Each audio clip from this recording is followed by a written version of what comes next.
주차 세 번째 강의입니다. 우리 이제 신용카드 사용 금액에 대한 공제까지 한번 살펴봤었고, 요거는 이제 신용카드 사용 이 계산 문제도 많이 출제가 되지만 말 문제도 많이 출제가 되고 있어요. 그래서 일단 근로자만 이 공제를 받을 수가 있다라는 거 기억하셔야 되고, 그 다음에 신용카드 사용 공제 대상액이 되는 사람 요거 있죠. 요것도 꼭 이제 기억을 해두셔야 됩니다. 형제자매 안 되고요. 본인, 배우자, 그리고 부모님, 장인, 장모, 아들, 딸 이렇게만 가능하다. 근데 요거 따지실 때 나이 요건 따지지 않고 소득 요건만 갖고 이제 따지게 된다. 그래서 22세 소득 없는 아들 같은 경우에 우리 인적 공제할 때는 기본 공제 대상자에 해당이 되지 않지만 신용카드 사용 공제, 소득 공제 이제 받을 때 그 대상자에는 들어갈 수가 있다. 이 아들이 쓰는 카드 사용 금액을 이 아버지가 공제받을 수가 있다. 요 내용 기억해 두시면 좋을 것 같아요. 자, 그 다음에 신용카드 공제 배제액도 말 문제에서 많이 출제가 되고 있기 때문에 한 번씩 이제 쭉쭉 읽어보시면서 기억을 해두시면 좋을 것 같고요. 중복 공제되는 친구들도 한번 같이 살펴보도록 하고요.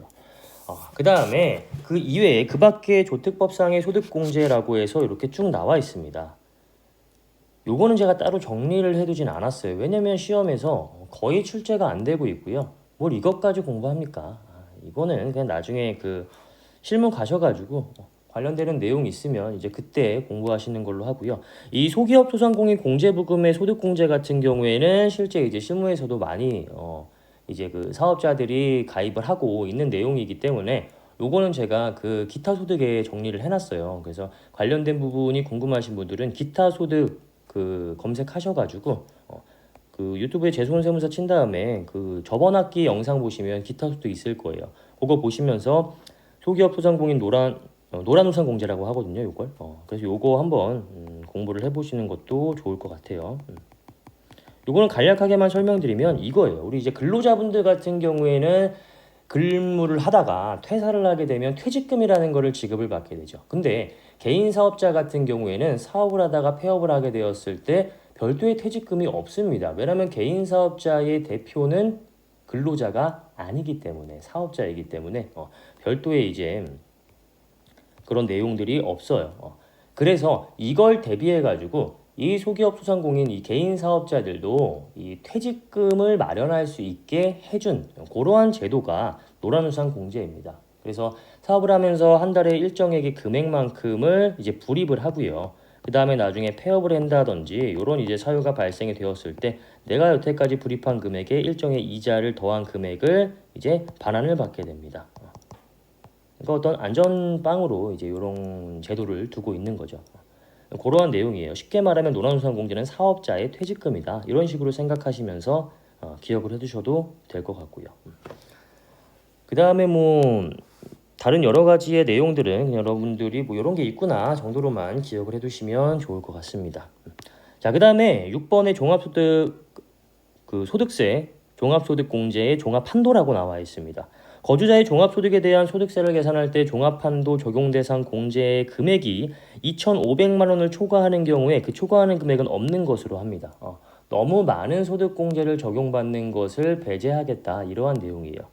종합한도는 여러분들이 이걸 계산 문제 풀 때 이 종합한도까지 적용이 되어가지고 나오는 계산 문제를 그냥 제끼세요. 그거 너무 많은 시간이 들어가게 되고요. 머리 아파서 나중에 이제 그 뇌가 마비가 됩니다. 그래서 이런 것들은 그냥 건드리지 마시고요.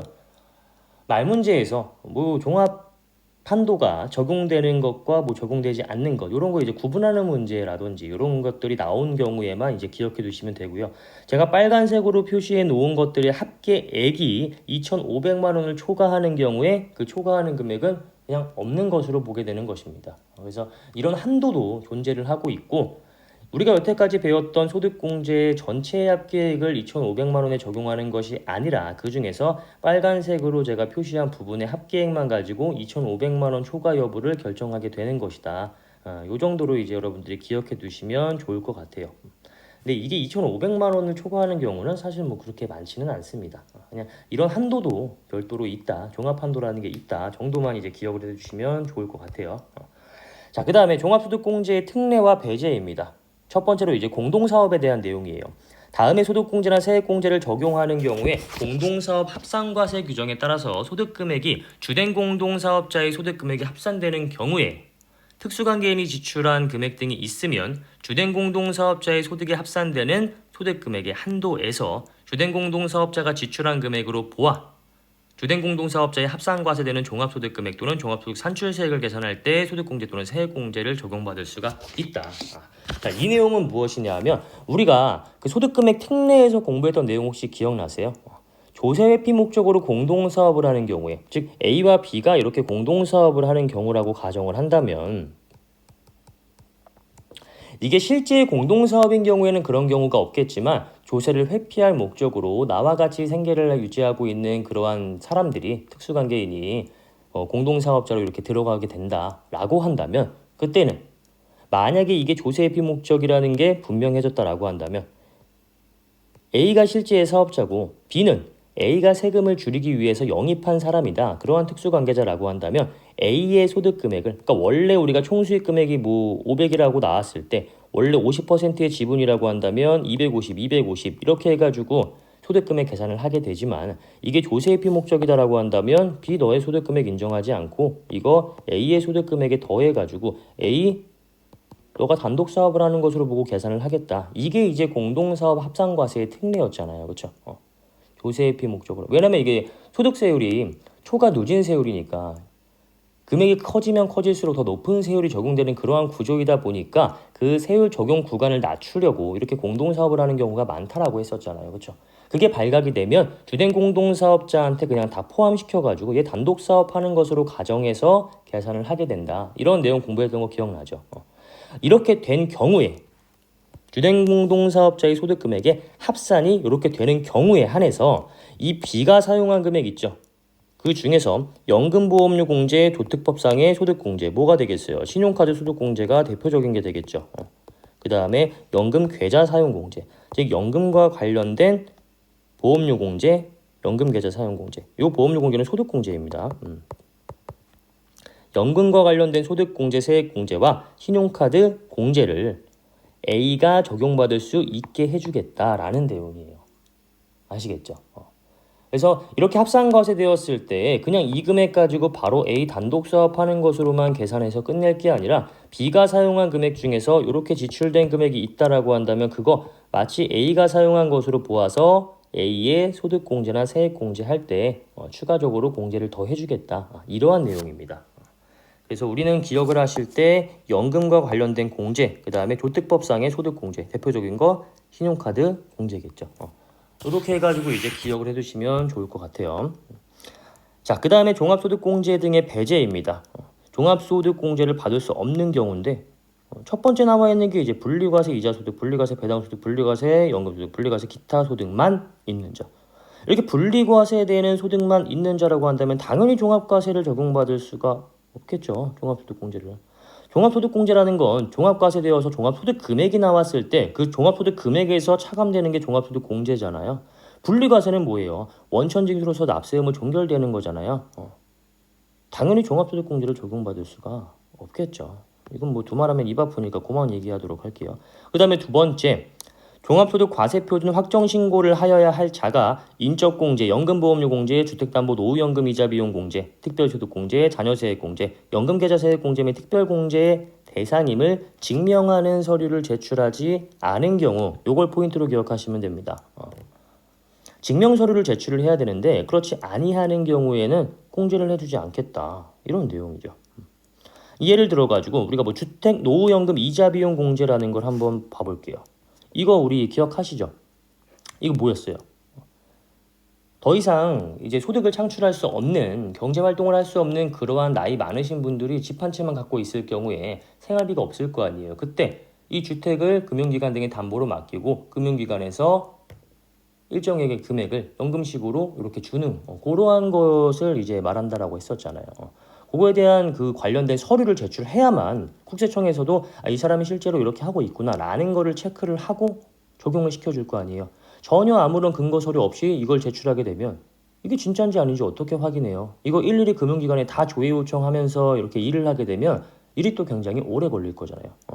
연금계좌 세액공제도 마찬가지입니다. 이거는 이제 사적연금에 대한 세액공제 우리가 뒤에서 배우게 될 건데 우리가 이러이러한 연금에 들었습니다 라는 관련 서류를 제출을 해야만 할 수가 있겠죠. 그 관련 서류가 없다라고 한다면 이 사람이 실제로 이 연금에 가입했는지 안 했는지를 내가 모르잖아요. 국세청 입장에서 확인을 어떻게 합니까? 그러면 그 보험회사 일일이 다 연락을 해가지고 공문 보내가지고 이러이러한 사람들이 연금계좌 세액공제 신청을 했는데 이 사람이 실제로 이 연금에 가입을 했고 1년에 얼마만큼의 연금을 불입을 했는지 확인 좀 해주세요. 이렇게 일을 할 수는 없잖아요. 일일이. 대한민국 국민들 거의 대부분이 근로자들인데 그러한 사람들 그리고 근로자가 아니라고 하더라도 일반적인 사업자들도 마찬가지겠죠. 이 종합소득 공제를 적용받는 이러한 사람들이다라고 한다면 대부분의 국민들일 텐데 그 사람들 일일이 다 조회 요청을 할 수는 없는 거잖아요. 그렇죠? 그래서 이러한 관련된 내용이 있으면 관련된 서류를 증명 서류로 제출을 해라. 그렇지 않으면 공제 적용해 주지 않겠다. 이런 내용이죠. 당연한 이야기죠. 근데 다만 과세표준 확정신고 여부와 관계없이 공제대상 증명서류를 나중에 제출한 경우에는 그렇지 않다. 이 말은 무엇이냐면 우리가 일반적인 경우에는 5월 달에 이제 종합소득 확정 신고를 하게 되어 있죠. 그러면 내가 연금세액공제를 받을 것이다라고 한다면 그와 관련된 서류를 일단 제출을 해야 돼요. 근데 제출을 안 했어. 그러면 적용해주지 않겠다라는 거잖아요. 이런 경우에 제출을 안 했어요. 세무서에서 연락이 왔어요. 당신 이 관련된 서류를 제출하지 않았기 때문에 우리는 이거 세액공제 적용해 줄 수가 없습니다. 이런 경우에 이 납세자가 저 이거 관련된 서류 있는데 제가 제출을 그냥 못했어요 라고 해서 나중에 제출을 해요. 이 경우에도 공제해 주겠다라는 거예요. 그러니까 꼭 그 기한에 맞춰가지고 증명서류를 제출을 해야 되는 건 아니고요. 그 기한 이후에 제출을 한다라고 하는 경우에도 실제로 그 지출된 내역이 확인이 되면 공제를 해주겠다. 그러한 내용입니다. 자, 그 다음에 수시부과 결정입니다. 수시부과 결정이라는 거는 뭔가 내가 세금을 제때제때 납입을 안 한 경우, 뭐 체납이 발생되었다 이런 경우에 수시부과라는 건 수시로 체크를 해서 너한테 세금을 걷겠다라는 거예요. 어떤 납세자가 1억 원만큼의 세액을 체납하고 있어요. 만약에 이 사람이 수시부과 결정 대상이 된다라고 한다면 그 사람이 소득이 생길 때마다 수시로 체크를 해가지고 세금을 뺏어옵니다. 너 지금 이만큼 납입을 안 했으니까 너 소득 생기면 수시로 우리가 포착을 한 다음에 그거 세금으로 걷어올 거야. 이런 내용이에요. 갈 때까지 간 사람이라고 생각하면 됩니다. 자, 기본공제 중에서 거주자 본인분에 대한 공제만 허용을 합니다. 얼마예요? 150만 원. 요것만 이제 종합소득공제 받을 수가 있는 거예요. 다른 뭐 표준세액공제 이런 것들 이제 적용해주지 않고요. 갈 때까지 간 사람, 너는 이미 우리가 많은 기회를 줬음에도 불구하고 관련된 세액을 납부를 안 하고 있는 악질이기 때문에 별도의 우리 혜택이 되는 소득공제 등을 적용해주지 않겠다. 너 본인에 대한 그 기본공제인 150만 원만 적용받아라. 이런 내용이고요. 그 다음에 비거주자인 경우에 인적공제 중에서 비거주자 본인 외자에 대한 공제와 특별소득공제, 자녀세액공제, 특별세액공제 등은 적용해주지 않습니다. 그래서 얘도 일단 기본공제 중에서 150만 원만 적용받을 수가 있고요. 그 다음에 그 외적으로 연금과 관련된 공제 등은 추가적으로 받을 수가 있습니다. 비거주자라는 거는 국내에 주소 또는 거소를 두지 않거나 만약에 주소 또는 거소가 없는 경우에도 국내에 183일 이상의 이제 주소 또는 거소를 둔 경우에는 이제 괜찮지만 그렇지 않은 경우에는 우리 비거주자로 분류를 했잖아요. 소득세 총설에서 배웠던 내용이잖아요. 이 비거주자에 해당되는 경우에는 150만 원과 연금과 관련된 공제만 받을 수가 있다. 이렇게 기억해 두시면 될 것 같고요. 자, 이렇게 하면 우리 종합소득공제에 대한 내용을 모두 다 마무리하게 되었습니다. 요거는 계산 문제도 많이 나오고 말 문제에서도 많이 나오는 내용이기 때문에 두 번씩 들으세요. 이건 중요한 내용입니다. 자, 그래서 정리를 하자면 인적공제, 기초공제와 추가공제가 있었고요. 그 다음에 연금보험료 공제는 뭐였어요? 우리가 국민연금에 납입을 한 금액을 한도 없이 공제해주겠다. 요거였죠. 그 다음에 주택담보노후연금에 대한 이자비용 공제 있었고요. 그 다음에 특별공제라고 해서 보험료 공제. 요건 뭐였어요? 4대 보험 중에 건강보험과 그 다음에 고용보험 요 공제해주는 거였죠. 한도 없었고요. 그 다음에 주택자금 공제 해가지고 뭐 청약저축에 가입했다든지 아니면 주택을 임차하기 위해서 내가 차입을 해온 금액, 뭐 원리금 상환 비용이라든지 이런 거, 그다음에 뭐 장기 저당 차입금 같은 경우에 뭐 이자 상환 비용에 대한 공제라든지 이런 거 있었잖아요. 그런 것들에 대한 공제, 그 다음에 즉 주택자금 공제는 우리 의식주 중에서 주가 가장 중요하기 때문에 그런 부분에 대해서는 공제 폭을 좀 넓혀주겠다 그런 내용이었고, 그 다음에 우리가 마지막으로 봤던 걸 신용카드 소득공제였었죠. 이 내용들 어느 하나 중요하지 않은 게 없습니다. 중요도를 체크할 수 없을 정도로 각각이 다 중요한 내용이기 때문에 반드시 다 기억을 해두셔야 되는 내용이고요. 자, 그 다음에 우리가 이제 두 번째로 보셔야 될 내용이 종합소득세액과 납세 절차에 대한 내용입니다. 우리 여기서는 이제 최종적으로 우리가 종합소득세액을 어떻게 산출을 하게 되는지, 그리고 가장 중요한 포인트로 기억될 수 있는 거, 이제 종합소득 산출세액 계산하는 특례와 그 다음에 세액 공제, 세액 감면과 관련된 내용을 공부를 하시게 될 거예요.